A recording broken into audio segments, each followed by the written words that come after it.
Okay, welcome to this session. My name is Koen Bostoen. I'm professor of African linguistics and Swahili at the Department of Languages and Cultures. Last year in 2016 I finished an ERC starting grant project, and on the 1st of January 2018 I'm starting an ERC consolidated grant project, and since it's much nicer to speak about what is coming than what is behind us, there's less weight. I'll present what is coming, but I'll mention also the previous project. So the new project is called BANTUFIRST, and as you might know, the Bantu expansion is the principal linguistic, cultural and demographic process in late Holocene Africa, and since many decades a source of multidisciplinary speculation. Bantu as a language family is part of Niger-Congo. This is one of the largest phyla, or the largest phylum of sub-Saharan Africa, with an estimated time depth of 10,000 years, but Bantu within that larger family only has a time depth, an estimated time depth of 5,000 years.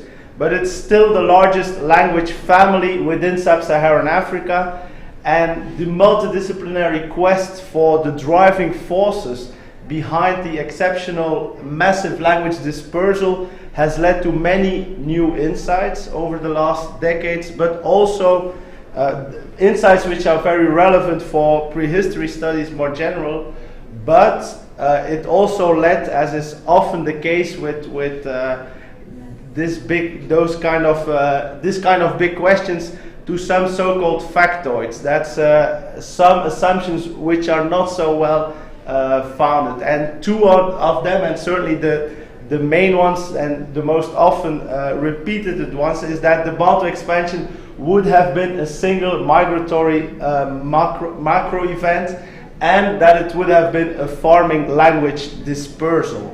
The latter assumption has no doubt been most strongly worded by Diamond and Bellwood in their 2003 article, who considered the Bantu expansion worldwide as one of the clearest examples of the concurrent dispersal of early agriculture and languages. Thanks to recent progress in evolutionary genetics, yes, we are absolutely sure now that human migration was the main underlying population dynamic for the Bantu expansion. However, this did not happen in one single wave, but through successive phases of Bantu expansion.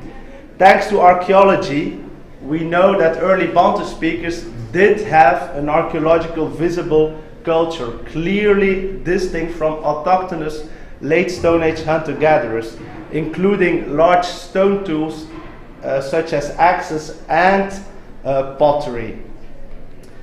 However, both archaeobotanical and linguistic evidence, and I cannot go into details here, agree in refuting the idea that the earliest Bantu speakers would have been farmers. They rather situate them in the large transitional zone in the continuum between hunter-gatherers on the one hand and agriculturalists on the other hand, the so-called middle ground. Rather than being driven by agriculture, the climate-induced destruction of the rainforest around 2,500 years ago seemed to have been an accelerator of the Bantu expansion, as we have recently argued and modeled. The first to emerge south of the rainforest, thanks to the emergence of the savanna corridors, were the ancestors of the so-called West-Western Bantu languages. These were the first Bantu speakers south of the rainforest. And the project will deal with those ancestor speakers of West-Western Bantu.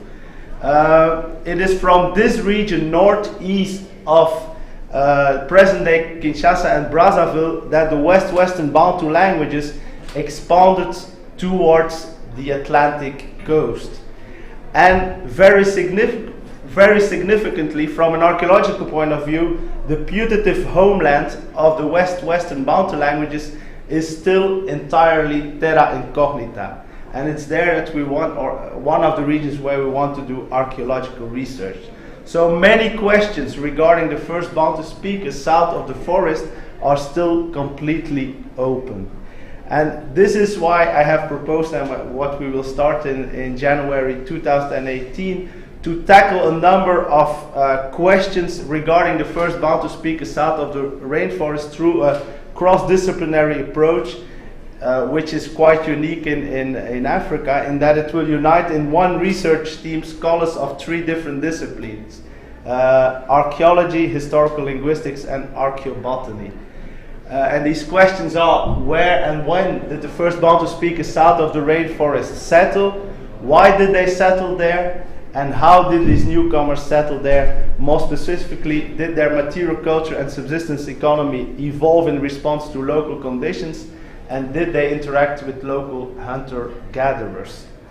To answer these questions, of course, each of the disciplines involved will not only contribute independently, but the project is also construed in such a way that there will direct cross-disciplinary interaction on very specific questions.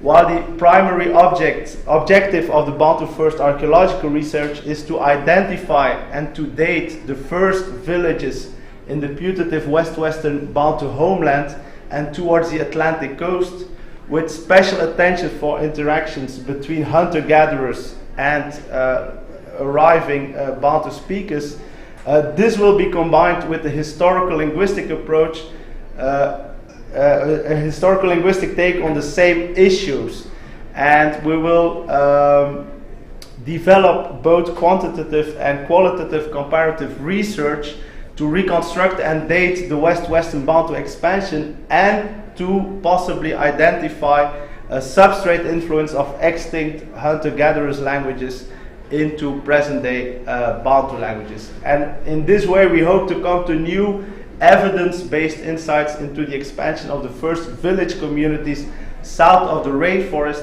and their contact with hunter-gatherers. Reconstructing the previously mentioned middle ground is one of the other core aims of the project, and we will tackle this through a conjoint archaeobotanical and historical linguistic approach.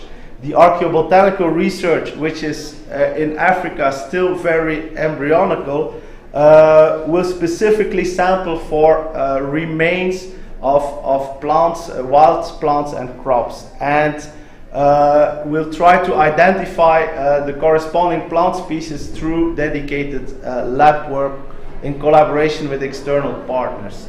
The dedicated historical linguistic research will deal with the same issues, but then from a historical linguistic approach through lexical reconstruction, in an aim to reconstruct ancestral vocabulary through standard historical linguistic methods. And in this way, once again, we'll try to come to new evidence-based insights into the subsistence and natural environment of the first Bantu speakers south of the forest. And so, besides the 3 main disciplines, evolutionary genetics will be involved through external collaboration with the University of Uppsala to study ancient contact with autochthonous hunter-gatherers. I hear you think, is this not too ambitious? It's ambitious, but certainly not too ambitious. And that's where the old project comes in.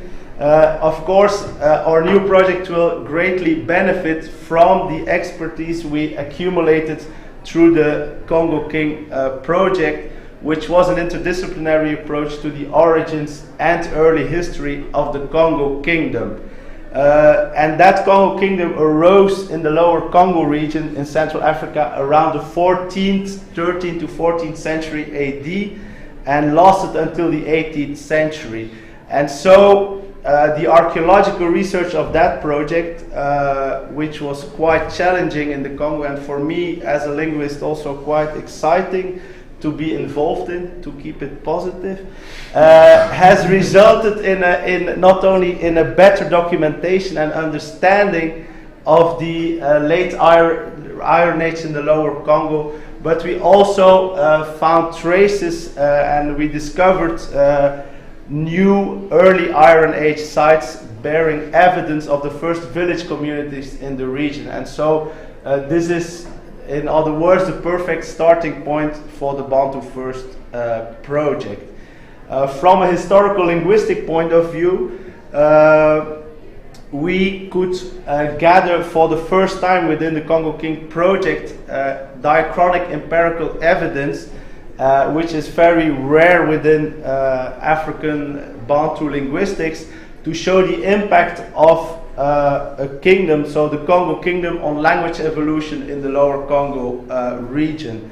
But at the same time, we came up with a first state-of-the-art phylogenetic classification of the Kikongo language cluster, which is part of Western Bantu, and and we could show that this Kikongo language cluster is not linked at all with the Congo Kingdom, as the name would suggest, but that it started to expand at least 1,000 years before the assumed start of the Congo Kingdom. So probably at the time of the first Bantu-speaking village communities in the area. So in other words, we are perfectly ready to expand our KONGOKING expertise to the area covered by the new BANTUFIRST project, and to deepen the time perspective from the era of the Congo Kingdom to that of the first Bantu-speaking settlements south of the rainforest, and in this way to shift the focus of current day African historical studies from very recent periods such as the colonial era to Africa's ancient past. And Mara tells my time is up. So in that way we'll try to obtain entirely new empirical evidence from different disciplines in a region that is severely understudied, and which is also not so always so accessible these days, and try to create the right conditions for cross-disciplinary frontier research. Thanks a lot.